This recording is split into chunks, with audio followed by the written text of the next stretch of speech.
Hello, bachcho. Let's see question. Which of the following is correct? If the center of mass of three particle is at rest and it is known that the two of them are moving along the different lines, then the third particle must also be moving.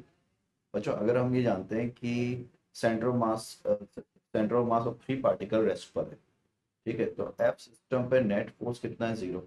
ये बात पता चल गया। F system का net force कितना है? Zero. ठीक है ना।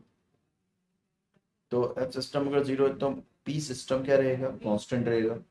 अगर पी सिस्टम कांस्टेंट है तो एक अगर इधर गया है और एक इधर गया है तो तीसरे को इस तरफ जाना पड़ेगा। तो ये बात सही है। सेकंड देखो, if the centre of mass remains at rest then net work done by the acting on the system must be zero. बच्चों इसमें अगर ऐसे बोलता net force by external force is zero, तो ठीक है। एक्सटर्नल फोर्स इज जीरो, ये ठीक है।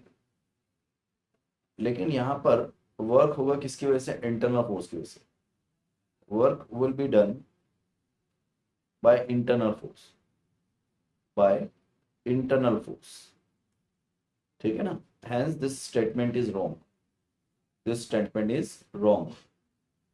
थर्ड क्या है? The centre of the mass remains at rest then the net external force must be zero.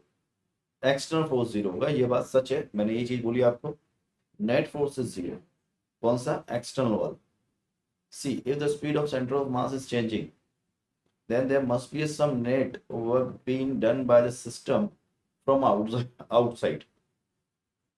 अब देखो, अगर speed of centre of mass is changing, ठीक है, then there must be some net work being done by a system from outside, यानी कि हम बात कर रहे हैं एक्सटर्नल की।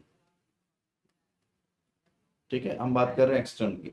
अब यहां से बात कर रहे हैं स्पीड चेंज हो रही है, बट अगर हम एक्सटर्नल लिखते हैं तो क्या लिखते हैं? M into D P C M by D T, ये लिखते हैं। ठीक है क्या? ये चीज हम लिखते हैं D V C M by D T.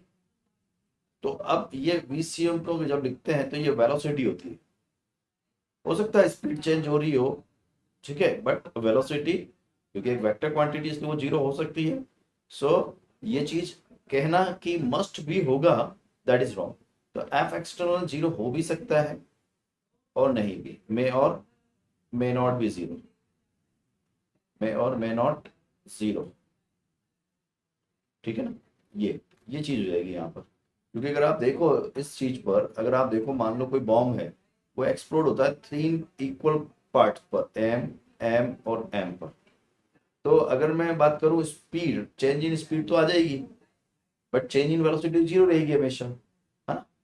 भाई स्पीड निकालूंगा मैं सिस्टम की, तो स्पीड को तो आपको जोड़ना ही है बस स्केलर क्वांटिटी के फॉर्मेट के अंदर। ठीक है, so that is also wrong.